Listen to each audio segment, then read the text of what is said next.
everyone. You're listening to Backstory. Let's hear it on WTBR-FM Pittsfield with Roberta McCulloch-Dews of the Mayor's Office in the city of Pittsfield. Thanks for tuning in. Today we have with us Marcus Coleman, a recent transplant to Pittsfield who's thriving professionally and is dedicated to community service. Welcome, Marcus. Thank you, Roberta. All right, let's get started. All right, so this February will make 2 years that you've lived in Pittsfield, and it's a city that you've moved to work. And so let's just set the stage. Your current role is that of virtual financial advisor with Raymond James, right? Yes, that is correct. Tell me a little bit about your job. Yeah, so I just recently got promoted to virtual financial advisor starting in 2022, which I'm pretty excited about. But the role that brought me to the Berkshires, it was a registered client service associate role. And basically what that means is I supported 2 financial advisors that service a local client base in the Berkshires, because my ultimate long-term goal is to become a financial advisor myself. And what better way to do that than basically put yourself into an apprenticeship and learn from 2 of the best advisors in the Berkshires. Absolutely, absolutely. So let's take it back a little bit, because there is a pathway that actually got you here to Pittsfield and the Berkshires. So your connection to Pittsfield stems back to a 2016 visit when you were a senior at Syracuse University. And the Dooley leadership experience is key to this. So tell me a little bit about that. Yeah, so 2016, I'm a senior at Syracuse University, and I earned a scholarship to play football at Syracuse University. Unfortunately, after my junior year, I was medically disqualified. As a result, it was kind of a benefit because it allowed me an extra year to really focus on what's life after football.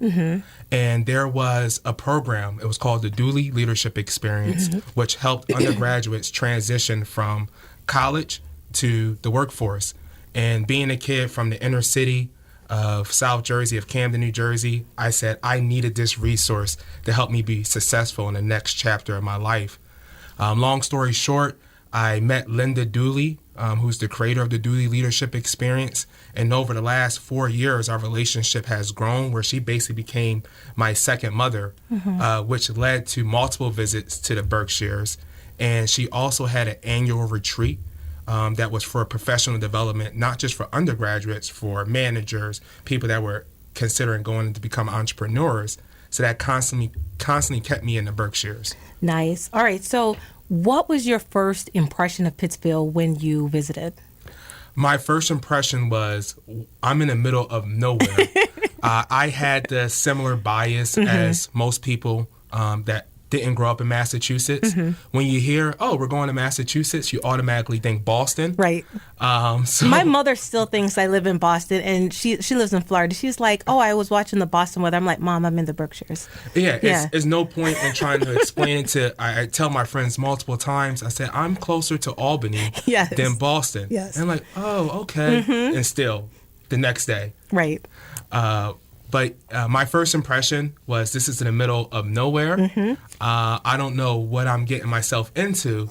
However, I did notice all the rolling hills, which was the natural beauty of the area. So I instantly identified that as like, okay, there's something unique in this area. Okay. And then my mentor, Linda, was like, this area is known for all the arts. Yeah. I didn't get to experience the arts yet, but moving up here, I was able to experience a lot of that. Well, I was just about to ask you that because when you moved here, the pandemic was just starting to kick off. I mean, February 2020, that's really the start of everything. So how was it like moving into a community when there was so much turmoil? So once again, I'm an extreme optimist. It comes with its pros and cons. But moving up here, I took the job. My job started March 2nd, 2020. 2 weeks later, Governor Baker did the stay-at-home orders. So on top of starting a new job, moving to a new area, and being in total lockdown, it was actually worked out better for me than being in Philadelphia. Because all my friends that were in cities like Philadelphia and New York City, they were going through hell. At least I had the escape of the natural beauty by going hiking, which I never hiked before until I moved to the Berkshires. Really? And I've been over 30 plus hikes in that first year. And now I'm probably over 60.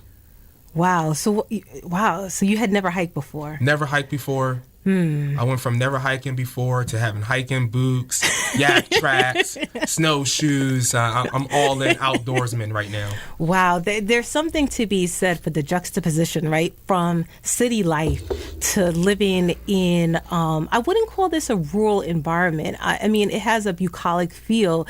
It's not rural, because when I think of rural, I think of like cows. I think of like total farmland. I feel like it's a sweet mixture of both. You have the natural beauty, but you also have an urban flair if you want that. Yes. And definitely, again, as someone, I grew up in the Bronx, and I remember the farthest upstate was like Beer Mountain for us, like when we would go. And so now, living in an area where, you have it always surrounded by, around you, it's such a blessing and it's such a great thing. So definitely understand how that impression would settle upon you. So let's talk about once you got here and you're settling into this new life. I think one of the great things is that you have the, and do you call it the DLE, or do you continue to call it like the Dually Leadership Experience? Is it okay to So I use the acronym DLE after I emphasize the Dually Leadership Experience, like the Ohio State. Okay, so is it okay for me to say DLE? It is. All right, perfect. All right, so would you say that the DLE provided you with a core network once you were here that helped to maybe acclimate you to the area? 100%. Okay. And that's one of the things that the DLE prides itself on. Mm-hmm. And I used to be the advisory board chair, and one of the strong suits of the DLE is its network. Okay. So we originally started exclusively at Syracuse University back in 2008, which grew our membership to over 500 people in 13 plus countries in 20 different states represented. Wow. Being associated with Syracuse University. Then even when we moved it exclusively to the Berkshires and then expanded from there, we have, I think, close to 30 states now, and we added 2 additional countries, Brazil and Mexico. And are all these the individuals that are a part of the leadership experience? Are they SU grads or no? No. So from 2008 to 2016, it was exclusively SU grads. Okay. Now from 2016 to now, wow. You have a strong Berkshire-centric base mm-hmm. where we meet in person at Dottie's every other Friday. Mm-hmm. So if you're listening to this and you want to meet some new people, mm-hmm. come join us at Dottie's at 7 a.m. Wow. But then virtual COVID was another mm-hmm. blessing for us because it forced the entire world to go virtual, mm-hmm. which made the world smaller for us. Mm. So we were able to connect with people in Brazil that were students considering coming to the United States. Wow. Wow. Well, I think part of any kind of community integration is making sure that you feel a part of it. So it's a great thing that you have such a core network. I know that, and we'll talk a little bit more about DLE because I feel like there's been a lot of activities that you've been a part of, community service activities. There's been downtown cleanups, flower plantings, things of that nature. Community service is a big part of this, right? Yes. Okay. And community service is something that's a big part of my core, mm-hmm. going back to my childhood. So I grew up in an extremely religious household. My grandfather was a pastor, and he passed away last year. My brother is a minister. My uncle is a pastor. Oh, wow. So church is the family business. Right. But one of the core things about being a Christian mm-hmm. is giving back. Right. The DLE, we stress that, giving back. But that's who I was. Right. So even if I wasn't affiliated with the DLE, I'll be giving back to the community that I live in. All right. And you're also, in addition to the DLE, you also are part of some other organizations. These include the NAACP Berkshire County Branch and the Berkshire Black Economic Council. Tell me what you do with those groups. So in both of those roles, I'm the treasurer. Okay. So I help out with the finances. For the NAACP, it's been a great the last 2 years has been great for the NAACP when it comes to donations mm-hmm. because of all the civil unrest in the United States and a lot of people saying, okay, DEI is important. The community, the Berkshire community really said, okay, we're going to support the NAACP. And at that time, the NAACP went from an account of 20,000. Now we're over 200,000. Wow. So it needs, the NAACP needed different resources and different skills, and it was just perfect timing for me to come in and help them out. Right. Well, I mean, your background, obviously, you bring a lot of expertise and a lot of talent to the roles that you are participating in these organizations. Economic literacy, financial empowerment are central to all of these things. Tell me a little bit about why this is sort of the bedrock of your focus. Yeah, so it goes back to my childhood. So I grew up in Camden, New Jersey. And Camden, New Jersey, back in 2008, was the murder capital of United States. So it was a tough inner city, low economic background. My mother, she's amazing. She was a single mother. She went back to college. She became a math teacher. And she was able to raise myself and my brother, who both are college graduates and doing well for ourselves. But my experience growing up in Camden, something I identified as a young kid was I realized a lot of people that were breaking the law or had drug addictions, the root was lack of economic opportunity or economic literacy. And from that moment, I mean, as a kid, I still remember, I'm probably in middle school.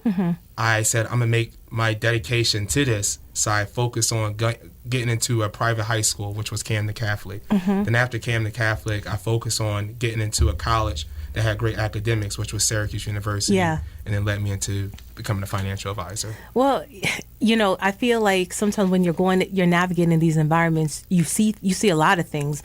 Did you have an observation or did you witness something that stayed with you all these years? Because obviously you have this entire environment that is fraught with challenges, distractions, and can frankly take you down. So did you have an experience or something that you said, wait a second, this is my personal aha moment, and that you sort of hold dear to you to this day? So it's my mother. Okay. So you always hear this saying, pull yourself up by the bootstraps, especially when you're referring to African Americans. So my mother's story is a perfect example of pulling herself up by her bootstraps. She was a single mother of 2 kids, living in Camden, New Jersey, which is a tough inner city. And she decided to go back to college at night while working 2 jobs to major in mathematics. And decided not to become an engineer, but decided to become a math teacher in the community that she was raised to provide opportunities for the next generation. Yes, by becoming a teacher, she increased how much she made, but truly, did it create a better financial picture for her? No. Why? You have student loans. Right. Then you have raising 2 kids, being a single mother. Is it financial literacy, or is there truly enough resources? Right.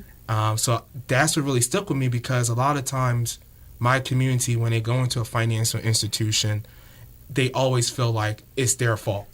Oh, it's because you didn't save, you didn't budget. But a lot of times, potentially, there are some other factors at play that is not helping your situation. Right. You have to make choices in the moment. And there are certain things that require survival. So while you want to maybe, pocket away, funds for something else, you really have to look at the day to day. I think what's interesting is that as a child, you recognize your mother's struggle and her sacrifice. And because you said she went to school at night? Yes. So you guys were good boys then. Because I'm thinking kids now, you were good. Yeah, so my grandmother, who passed away 2 years ago, we had a strong relationship because she raised me from, I'm a kid, but 5 years old, that's when I started to have my first memories. Yeah. Every day after school, I was at my grandmom's until 10 p.m. And even after my mom graduated and became a teacher, being a teacher is a lot of work as well. So I was with my grandmom some more. So my grandmom really allowed my mom to better her life. Right. So she had that network. I think that's also very important too. It's because sometimes you hear stories of people who are able to do great things, and you realize they have this great network around, whether it's one person, 2 individuals, 3. having that is so helpful because we really do need each other. So at Camden Catholic High School, you were not only stellar, on the football field, but you were also, great with your academics. And so I'm sure you had so many different colleges coming at you. What was it about Syracuse that really sealed the deal? Okay, so I'll answer the question first on the football side, All right. and then I'll go to the academics. Okay. Because I don't want to give a fake rundown of my football abilities. All right. Okay. So I was an offensive lineman in high school. So people that are not versed in football, offensive lineman is the real big guys that protect the quarterback, protect like a Tom Brady, the pretty boys that score all the touchdowns. Thank you for the explanation because I am not versed in football. Okay. So even though I was big in high school, I wasn't big for the D1 level. So in high school, I was around 6'1", probably 280, 290. So that's not a D1 offensive lineman. In the ACC, when I went in, the average offensive lineman was 6'3", 300 pounds. So D1 school, big D1 schools weren't offering me as an offensive tackle, but they were willing to take a chance on me as a defensive tackle. And defensive tackle is the people that chase after the pretty boy, the Tom Brady's of the world. So Syracuse was one of the schools that really believed that I had the ability to make that transition from offensive line to defensive line. And then on top of that, the academics at the school had a great business school, which I applied to prior to getting this, which I applied to after I got the scholarship to Syracuse and got into the business school. So which made it a no-brainer for me. I was like, okay, I'm already into the business school. I don't have to come in undeclared. I can still chase after my goals. Right. Well, my brother is a graduate of Syracuse, and I had some friends who attended Syracuse as well. So Syracuse is it's a great school, so I have no doubt that you were able to fulfill everything that you wanted. But I have to also ask. When you are on that field, so many great players have really played on that field and come from that institution. How did it feel for you to be there? It was truly an honor because a lot of young kids that play football or play sports in general wants to get to the professional level. And get into the big Division I level, whether it's football, basketball, is really that last step before the NFL. So a lot of the guys that you play with and against, you're going to see on Sunday. Right. And then playing at Syracuse, which is the largest dome in college football. We have a dome on the middle of our college campus, which is crazy. Then you had Ernie Davis, Floyd Little that played there. Current greats, you have Chandler Jones, defensive end, that's going to be a Hall of Famer. You have Justin Pugh, who's an offensive lineman. So you have so many great past players and present players that all you could do is just be honored that you were able to affiliate your name with the Orange brand. Did you have aspirations for the NFL? I get that question a lot, and I would say I think being a competitor, you always want to get to the top level of anything. So if you were a ballerina, you want to get to the top level. But I was realistic. I had a high self-efficacy, so I knew my abilities. And once I got to the D1 level, it was like guys that were in high school. When you're in high school, you kind of know, okay, that guy's a D1 football player.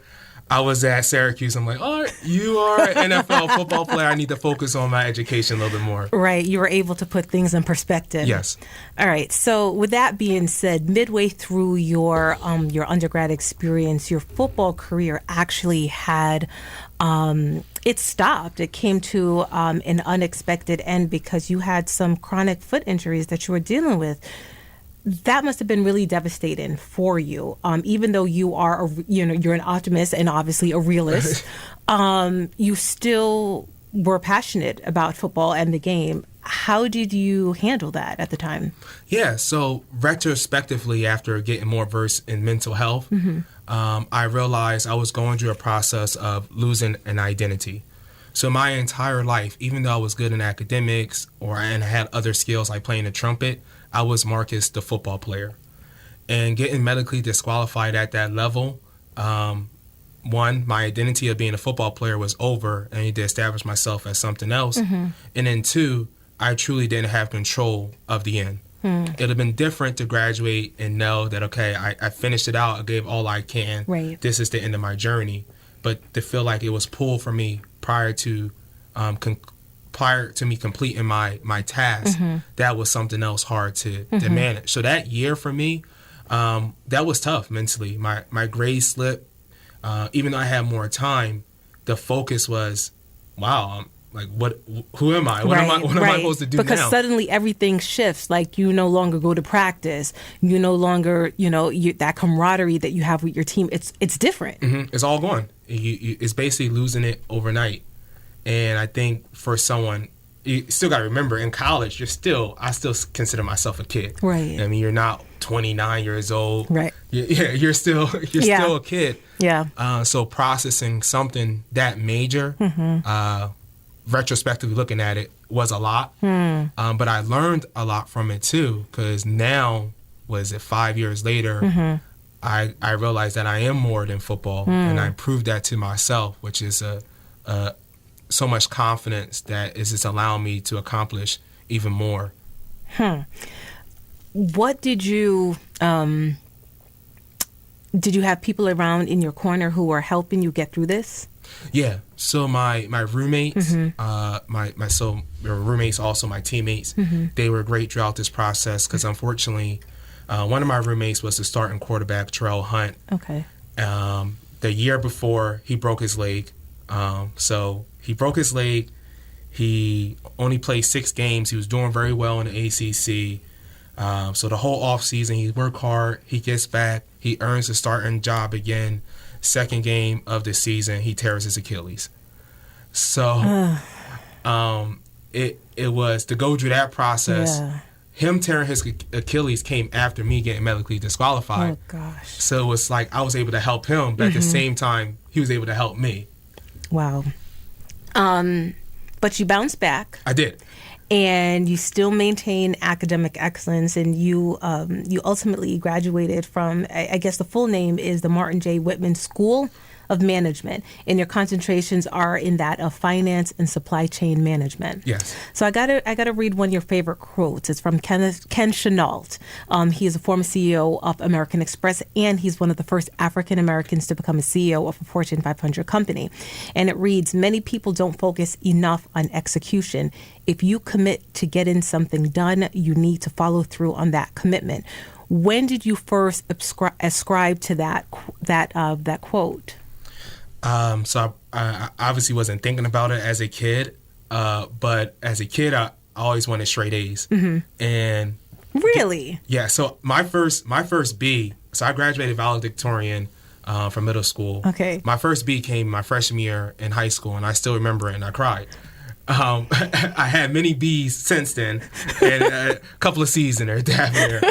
But I always realized that no matter what, like, you can play football, you might have life things going on.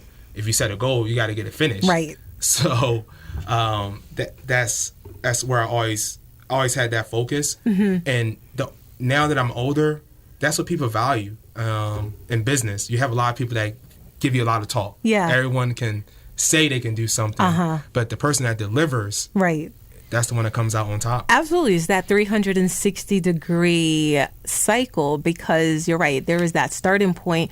But I think when it comes to the delivery of things, it really is in the actions and the follow through. And that's how things actually happen and get done. And I'm sure that's what you're bringing to the table with the DLE, you're bringing to the table with the NAACP, and also with the Berkshire Black Economic Council, which there are some good things in store for that, right? You have some exciting initiatives coming up? Yeah. So the Berkshire Black Economic Council, which the president is AJ Anshul, and then his brother, who had a big involvement in the formation of this new 501c3, this nonprofit in the Berkshires. Would that be Auric? That was Auric, yes. Okay. And he's the sales manager over at Elegant Stitches. That's right. And the whole focus of this nonprofit is to empower African Americans in the Berkshires. Okay. Whether that is via the arts, whether it's through economic literacy, whether it's through job opportunities, every aspect of the African American's life, we plan to focus all resources and attention to that. And as young leaders, we feel like we have the energy to do so. Right. But at the same time, we surrounded ourselves with great people on our board. Right. Your husband, Warren, Shirley Egerton. I mean, it just keeps going, right. As you know. And so we're pretty excited about that. And recently, we were awarded a $25,000 grant from the Boston Fed Okay. To support BIPOC businesses in the Berkshires. And for those who may not know what BIPOC means, it's Black, Indigenous, People of Color. Okay. So the acronym is Black, Indigenous, People of Color. Okay. All right. So there is, there's a verse that always says, "To whom much is given, much is required." And I think it's always a good thing when people are able to have success, have individual success, but also have the ability to look around, turn back, and see who else can I help. And I always like to say no man is an island as well. And I think it's very refreshing to see professionals such as yourself, such as AJ, Auric, and so many other professionals in the community thinking about how can I elevate my fellow community members and help them, because we know that there were many times when the playing field wasn't equal. And so it's important that when you're able to sort of achieve some level of success, be able to say, okay, who can I bring up and help and shore up and strengthen along their journey, because we've all had that person or persons who has been able to sort of help us along the way. In thinking of that inspiration and that empowerment, have you been able to go back to Camden and talk to young people there, especially in a community where they have seen so much? It might be different now, but have you been able to talk to young people or give back in any kind of capacity there? Yeah, so when I was in South Jersey, I was actively involved in my church, which was my church is Camden Bible Tabernacle. I'm still actively involved being in the Berkshires, which is located in Camden by our pastor is Reverend Hayward Wiggins III, and he does great work. And that was something I realized. A lot of times these kids have so much talent. I mean, and it's not just sports talent, like they're intellectuals, but their environment is not providing them that the resources that they need to really hone their skills. Right. And representation matters. Absolutely. So seeing someone like myself, right now we're on a podcast, so you can't see my presence. I'm 6'1", over 220 pounds, and I have a lot of tattoos. And letting them know that, look, I came from Camden, New Jersey. I listen to hip hop. I play football. I have a lot of tattoos, but at the same time, I have 2 degrees, over 7 licenses. You can still be a part of the culture, but be an intellectual. I like to say, instead of that, but and right, because you're joining the two, because the but disqualifies the first part. But when you say and, it's like both are welcome. So it's like you can still look like this and do that and have this great life. So absolutely, it's so important. That's why I, part of my work too, just working with young people, because it is important for them to see people in different roles. I remember, even for when I started out as a young journalist, 20 years ago, I remember just going into classrooms and, the students, they would say, well, you don't look like a journalist. And I would say, well, what does that look like? Right. And so you have, young kids have preconceived notions of what different, people in different professions should look like, because that's what they see. So the more times they can be exposed to different people saying, wow, that person does that job, or that person's my teacher, or that person's my police officer, or that person, it expands their worldview. And I like to say we are living in a global world. We are. And that's, so I want to stay on this topic because we're in the Berkshires, and that's the home of W.E. Du Bois, Right.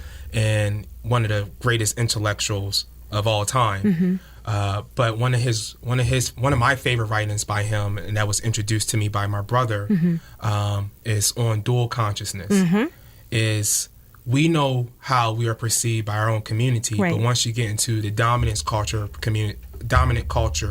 how are they perceiving our actions, our words, how we dress, how we move, and that goes back to representation, because I had to deal with that going into financial advising, ultra conservative industry. Not just talking about political, but it's just that's just the nature. There hasn't been a ton of African Americans to break into that space and going into that space, realizing that there's a lot of different cultures in America, and I don't want to go on a rant into anthropology, but there's a term called ethnocentrism, and that's judging another culture based off the norms of your own. Right. And I fell into that when I went into finance. I'm like, did he just say that? Or right, because you were then I'm judging their actions, how they're presenting themselves based off our culture norms, and it was happening the other way around. So maybe something that I didn't have the intention of being aggressive, but it was perceived as aggressive through their cultural lens. Right. And that's something, as African Americans, we really have to manage. Something that we really have to deal with, because we're not the dominant culture. Well, you actually took the conversation in another direction, because I'm like, whoa, this is, Marcus, there are so many layers to everything that you just said. And, there are different schools of thought, because you're absolutely right. There is definitely that lens that exists. And then there are those who also would say, I don't want to subscribe to respectability politics, right? And that they don't want to be beholden to that lens. And I have found, as I approach my 43rd year on this earth, I have found that it's a mixture of both. It's a balance, because, when I came out of NYU back in 2000, my concentration was in print journalism, but my minor was in Africana studies. And so I was very focused on a lot of things, and I had very strident views. And my experience over time has allowed me to expose or expand, I should say, some of my views. And to be able to have a balance, working in different industries, I've been able to sort of navigate those spaces. But I think it comes with experience. I think it comes with that constant exposure. And I also think it comes through sometimes you just have to go through some things. Yes. And when you go through those things, then you're like, okay, I have this lesson under my belt. And I've had to have that in my career. I've had those experiences where I'm like, okay. And you, in the moment, you question, you wonder, you analyze, you question, you wonder, you analyze, wash, rinse, repeat. Yeah. And then at some point you have to let it go. And but what you take from that experience is a lesson, and it serves to inform you for the future. So it's definitely a balance, and you're absolutely right. I think any person, a person of color, if you're in an environment, especially if it's an environment where you are the minority, you are bound to have experiences, right, where you have to basically be able to navigate. And so you learn a lot as you go through those. But yes, I would definitely say continue to have more experiences, because I think it will lend itself to your view. And I'd love to hear, maybe 10 years from now, what that is. Some people hold on to their views. Some people expand it. Some people, it all depends. It all depends on where life takes you. But I think if you stay in the world that you're in, which is, investment, would it be investment services? Yes. That's a very conservative world. Yeah. And I mean, that's one of the things that I am grateful for, because a lot of people were able to go our entire lives staying in circles with people that have the same thought process. Right. And from going back to Camden Catholic, Yeah. that was my first true experience being in an environment that was different than mine. Okay. So that was a culture shock. Okay. But I still always had my football guys. Was your school mixed? Because I went to an all-girls Catholic high school in St. Barnabas, and it was in so the address was the Bronx, but half of the school was in Yonkers, half of it was in the Bronx, and I went to school with like Irish folks, Italian, Spanish. Like I went to school with girls from so many different backgrounds. So I am so appreciative of my background because I have always been exposed to people from different backgrounds. So I never feel uncomfortable. I'm comfortable in myself and I'm comfortable navigating different spaces because I've always had that exposure. I think sometimes the opposite can be true when you don't have exposure to different people. You have a very linear view. And that's where that ethnocentrism can come in because you only have one point of reference. Yes. Right? Yeah, and I mean, this is a simple saying. I can't remember. I'm trying to give it credit to the person, but it's a psychologist. You learn how to be human from other humans. Right. So as a kid, I learned how to be human from my environment. Right. And being human in an inner city is drastically different than going to a private school. Right. Those skills that I learned to survive, potentially looking at someone in the eye too long could be a sign of disrespect in the inner city. Absolutely. But not looking someone in the eye in a different environment is a form of disrespect. Absolutely. So yes, it's those things that I had to learn and navigate. Also, one thing I talk about is communication style. Yeah. One thing in communication is in certain cultures to speak faster. You're Jamaican, right? Yeah, I am. So in Jamaican culture, you speak faster. Yes. You majored in journalism, so over your time, I'm pretty sure you worked on your cadence. Absolutely. And your enunciation of certain words.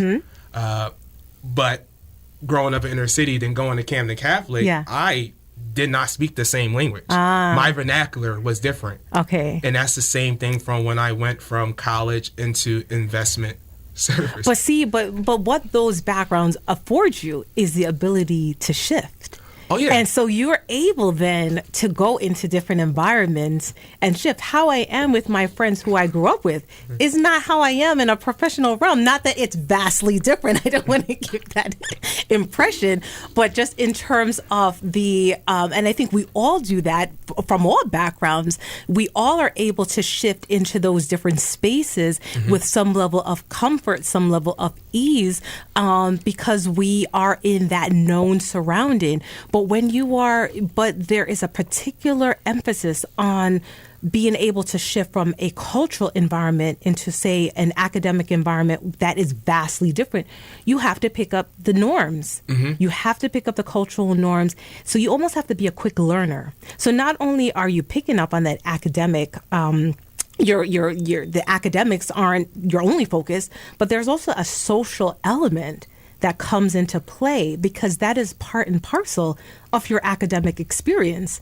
Because even if Marcus is good in the books, if you're still sort of like, yeah, Marcus is great in the books, but I don't know what's going on with his attitude, he's just a wild card. Yes. Then that would have a negative impact on your record. So it's learning that, and that's part of I think the exposure that I feel like I focus on when I work with young people, being able to navigate those spaces, being able to say, okay, you can be one way with your friends and you can have a great time with your friends, but when you're in this environment, this is what you need to do.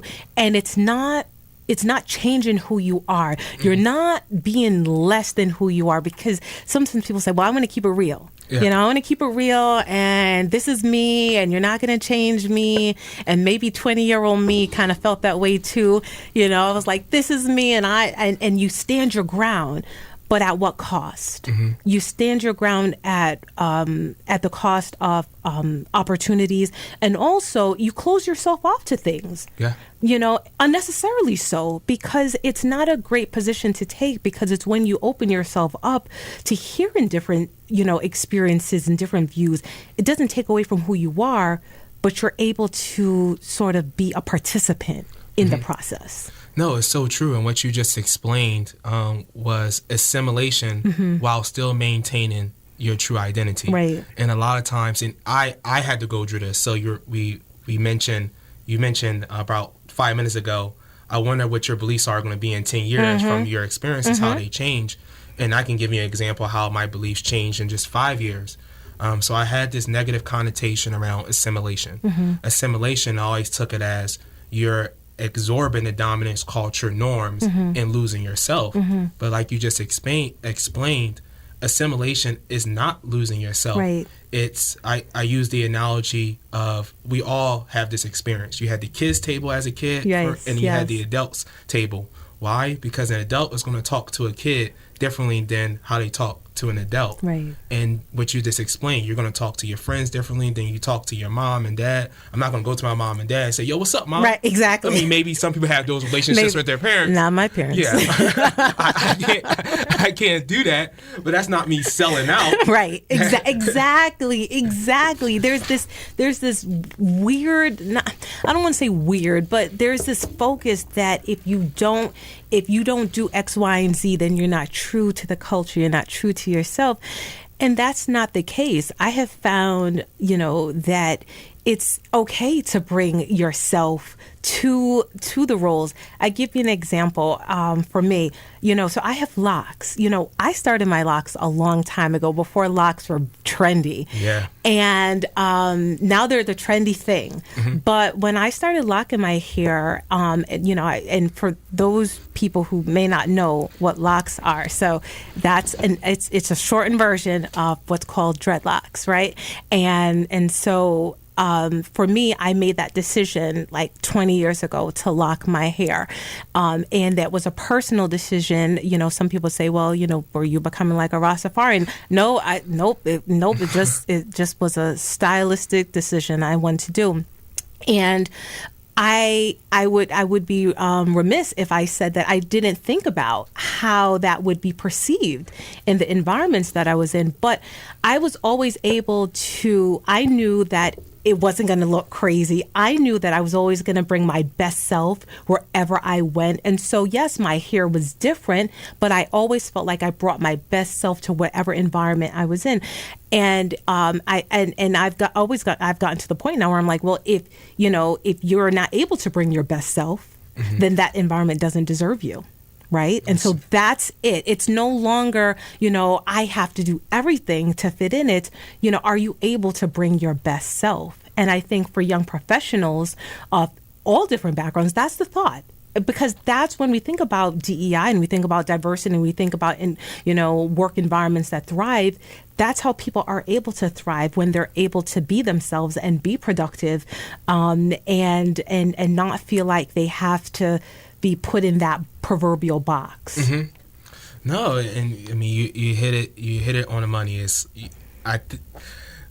Your statement of if you can't be your best self in the environment, then leave. Because we just had the conversation of assimilate, but don't lose your true identity. That's right. But there is still a boundary. There's a border there. Absolutely, because assimilation, not at the cost of your total peace.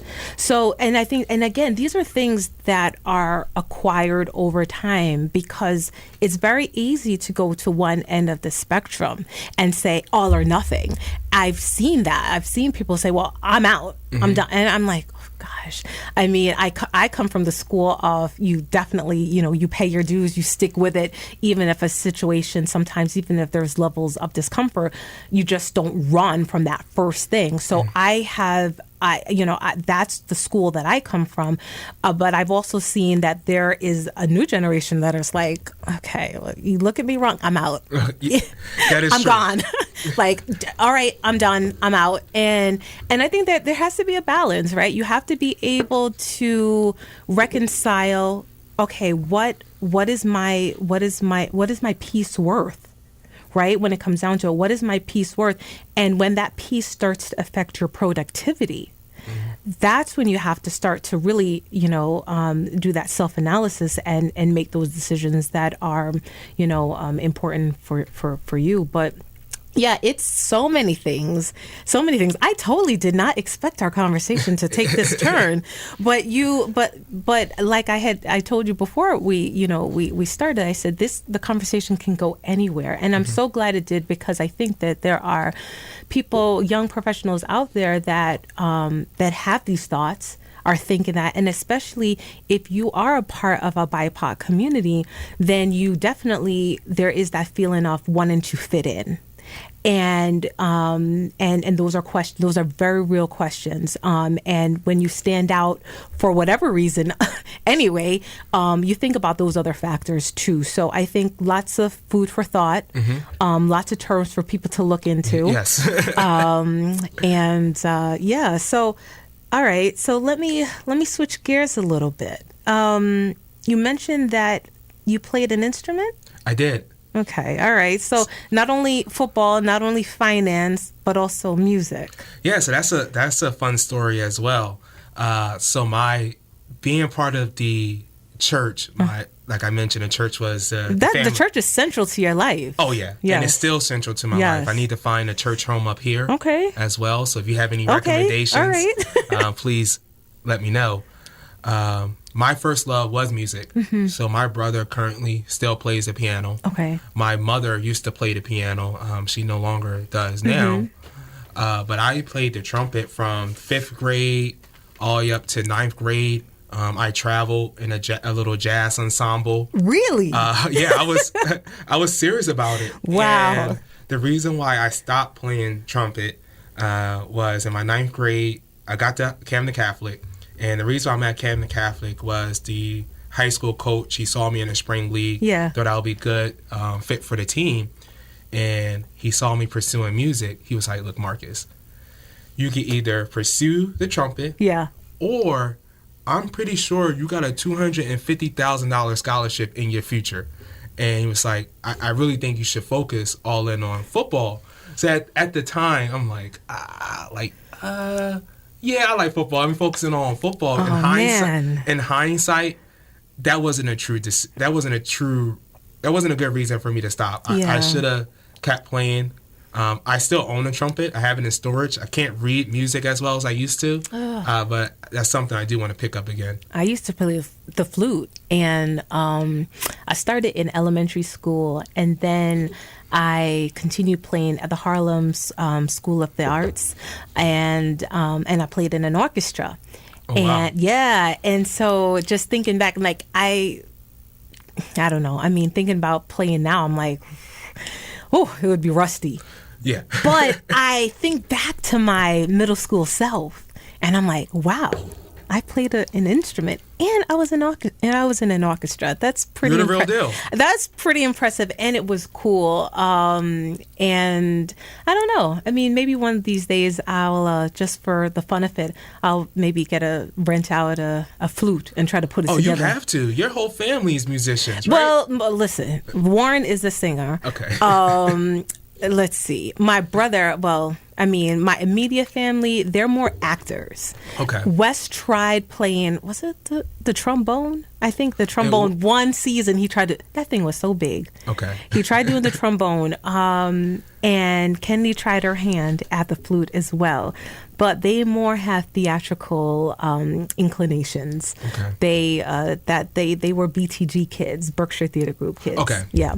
But yeah, if they ever, and Warren is the singer, but if they ever want to play an instrument, I would fully support it. I will say that when I was at HSA, one of the things that prior to playing our music lessons, we had music theory and ear training. And if you hear any great musician, they always talk about being able to hear the notes, being able to hear music. There are some people who can just play by ear, which is amazing. I'm fascinated by that, and so it goes back to, these are people who this is just their gift, I suppose.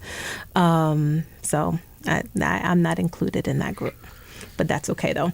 We all have our own gifts, right? We all do. We all do. So maybe one of these days, Marcus, you will dust off that trumpet and try your hand at it. You'll see me at Tanglewood. All right. Well, you will see me at Tanglewood, but I will be on a blanket. Okay. Watching and listening. Understand? Okay. But love Tanglewood. All right. So speaking of things to do, and I know we're in the midst of crazy, crazy times, but what would your perfect Pittsfield day out look like? Oh, perfect Pittsfield day out. Mm-hmm. So one of the great things about the Berkshires is the arts. Yes. So we have a lot of museums Mm-hmm. to go to, art galleries. So I just went to the Norman Rockwell exhibit in December of this year. Okay. Actually, November of this year. Okay. And I have to go back. Okay. Truly amazing. Okay. The illustration work. Yes. And his impact that he had on corporate America. Yes. On this whole marketing of services and products. I don't want to go into the weeds, but that's where I will go. I'll go to Norman Rockwell Museum. So I'm gonna expand that to the Berkshire day out because I said Pittsburgh and you just went right to Stockbridge. Okay. All right.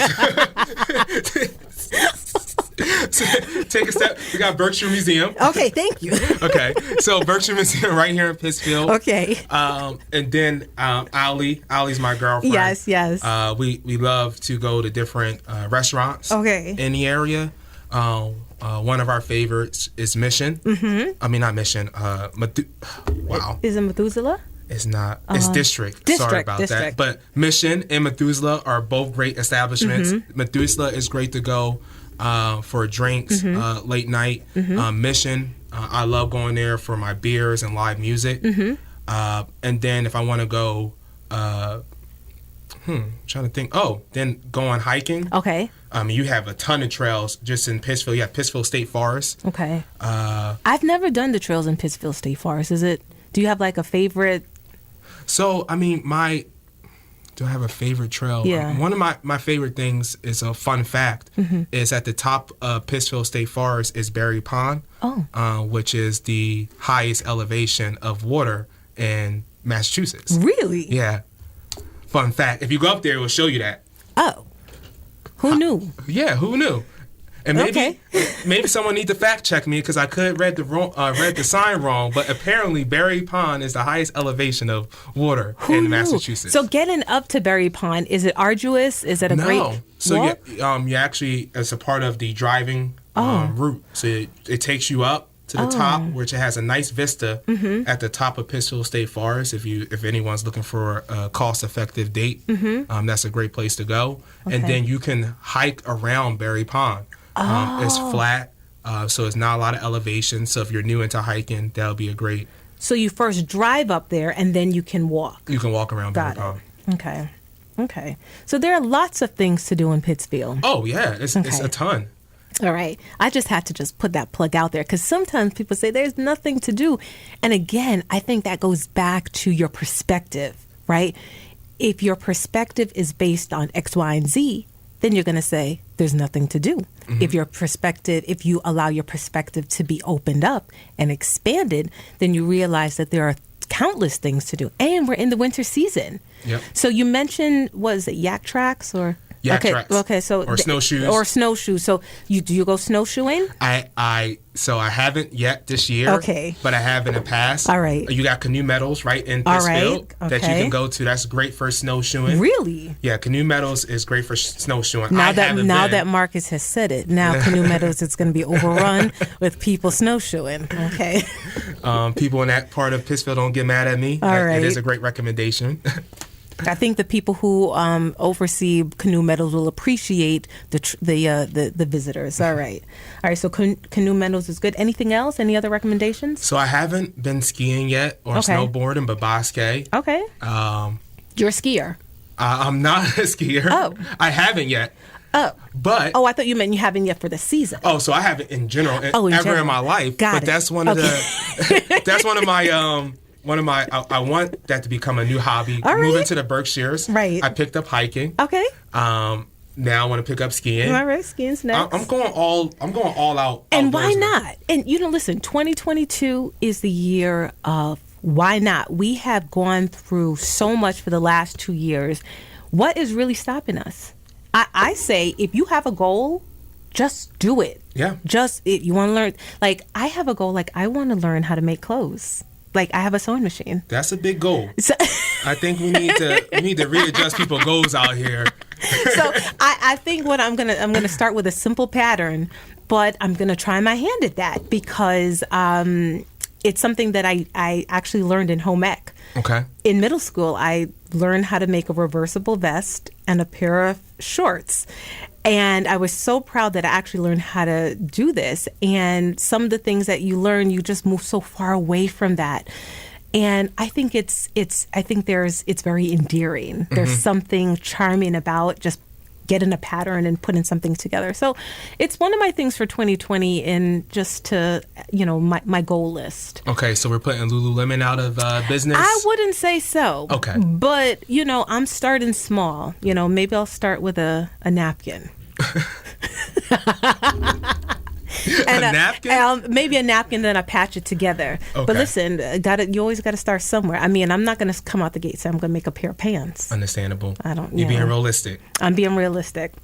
All right. So speaking of my 2022 goals, what are yours in addition to skiing?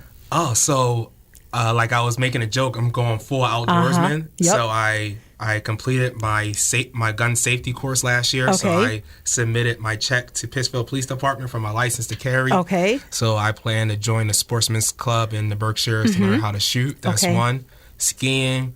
Now, is that shooting for like hunting? So I potentially will go into hunting, but I just want to learn how to shoot in general. All right. I did pick up, it's called skeet shooting. So that's when you have a shotgun and then you have the little disc that they shoot out and you have to aim for it. Oh, right, yeah. So I've done that in the past and that's fun and that's what really spurred me into chasing after my license to carry. Okay. I'm studying for my CFP. That acronym is the Certified Financial Planner. Okay. So that just makes me an expert in my craft. So hopefully I pass that this year. As you know, Allie and Allie's my girlfriend, like I mentioned, we're purchasing a house. Congratulations. Thank you. So that's at this Friday, I'll be a homeowner. So that's fantastic. A huge goal. In Pittsfield. In Pittsfield. Yes. I'm one of those people, being a virtual financial advisor, that was one of my goals, to get a remote job and stay in the Berkshires so that I mean, I'm starting off pretty well. I guess it's 12 days into the new year. 12 days into the new year, and I would say it's a fantastic start. What are your goals? Oh, Roberta? my goodness. Well, I mean, you heard my fanciful goal of making clothes, but I would say, I just completed a vision board, and yes, I heard. And I will say that part of it is being intentional. At the core of everything that I do for 2022, it's being intentional and being present. I think that life has taught us that there's so much uncertainty, and not to set things in stone, but I still don't think that negates the process of planning. I still think you can plan, but also be flexible. And so my goal is to be intentional. I'm optimistic. And I know that even though we're going to have some, 2022 is going to bring its own spate of situations, I think just meeting it head on. And I think if you can bring your core values to your situation, no matter what you go through, you'll be okay. And so that is my goal, is to be intentional. And lastly, if you had to choose one word to describe yourself, what would that be? One word to describe myself. Faith. All right. And the reason why I use the word faith, because the definition of faith is the belief in something that's not seen or heard. Right. And I think that's just the personification of my life. I had to have faith that football work out, faith that school and career work out, faith that family things will work out. And that's all due to my belief in God. And that gets me through the day-to-day. And so far, 28 years of life, just turned 28 yesterday. Happy birthday. God's been there every step of the way, and every goal that I prayed about, it's been answered. Not in my time, right, but it has been answered. I hear that. I say I'm blessed and I'm lucky. I hear that. Well, you know what? It's well said, and I think that's a description that is very fitting and apropos to carry you into 2022. Thank you, Marcus. Thank you, Roberta, for joining us today. It's been a real pleasure. We had such a great conversation, and honestly, I think that we just covered a lot of great bases. So thank you again. And everyone, you've been listening to Backstory. Let's hear it on WTBR-FM Pittsville with Roberta McCulloch-Dews off the mayor's office in the city of Pittsville. Thanks for listening, everyone, and have a great day.